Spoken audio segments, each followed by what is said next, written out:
2026 is the year of fit beauty. It's all about having healthy, glowy skin as if you've just come out of a facial. So the first step of any routine should be hydration, because the more hydrated your skin, the more glowy it's gonna look and the better it's gonna absorb product. So using a hyaluronic acid is a great way to get your hydration because it comes in a water-based lightweight form. So it's thin on the skin, it absorbs well, and often it can combine other ingredients for in this case, which is vitamin B3, which is your niacinamide, very buzzy, popular ingredient. It can help with inflammation, it's great for skin brightening, and it can help with calming the skin as well. I would use a hyaluronic acid on clean skin. This would be one of the first serums that you put on your skin, and then you would follow it up with moisturizer. Generally with skincare, you want to go your lighter skincare first, and then it kind of gets heavier as you go along. So if you're applying this in the day, this would be the first step, moisturizer on top, followed by a sunscreen, and then you're ready for makeup. If you're using other serums like vitamin C's, peptide serums, they can pretty much go anywhere before or after a hyaluronic. Generally, most serums are water-based, which means they mix really well together.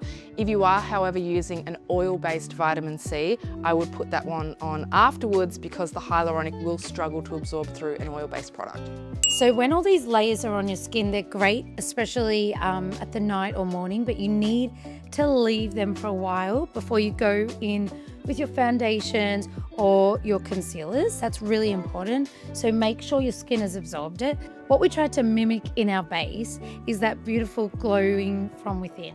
So we would do that with concealers and foundations that have light reflective particles in them. So we would apply highlighters that aren't glittery but more balmy, and that gives you a really glowing, you've had a facial. And the other thing I'd say is primers. So if you want to use a primer, use something reflective on these sides and then quite matte around the middle of the face. Using a tool like this is great because it actually contours to the face, which can really help with depuffing and moving around lymph, which can collect under the jawline and around the eyes, and it can also help boost circulation. So I love this skin step so much because I guess in makeup, we're faking this with applying contour, especially under the cheekbones here. It's that real sculpted look, and we can trick with contour sticks, concealers in deeper tones. But if this skin has been manipulated in that way prior, it just makes our job in makeup so much easier. Another way you can get more out of your skincare is to combine it with massage. So your lymph nodes, which is the circulatory system used to get rid of excess fluid and toxins, are positioned in front and behind the ears, down the neck, and then down onto the armpit. So when you're doing facial massage, and you start from the center and sweep outwards towards the ears. And you could do this through the contours of the face if you're wanting a more lifting effect, if you're wanting to remove a bit of lymph, stagnant lymph under the jaw, sweeping up towards the ears and then bringing it down the neck so all those toxins are moving out through your lymphatic system.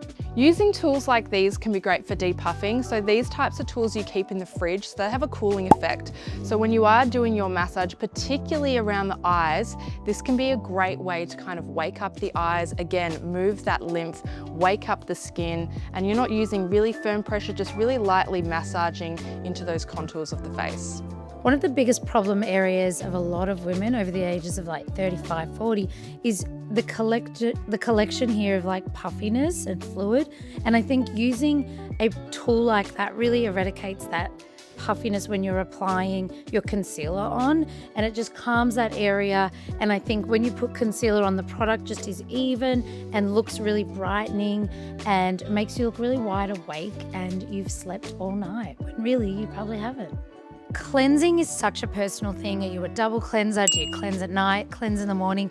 My advice, if you are wanting to achieve a makeup look for a wedding, an event, don't go in with an oil cleanser and double cleanse at night and in the morning, because you can strip your skin of its own natural oils. And just if you're wanting to achieve a dewy base, this can be a little harder. So I would opt for one of my personal favorites, Bioderma, for the morning skin prep, and then at night If you have had your makeup done, you definitely want to make sure you're cleansing it all off before the end of the day, so you're going to sleep on a clean, fresh pillowcase. Using an oil is great because oil attracts oil. It's going to help remove the makeup and break down the makeup.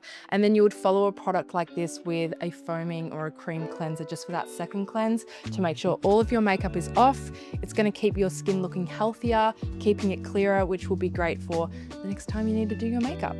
Circling back to Fit Beauty, I guess the moral of the story is if you don't put in the heavy lifting and you don't do all the work with skin treatments, then makeup, which kind of works like our clothing, is never going to look as good. So please, if you can do some of these little techniques that we've taught you, the base of your makeup and the finished look is going to look so much better.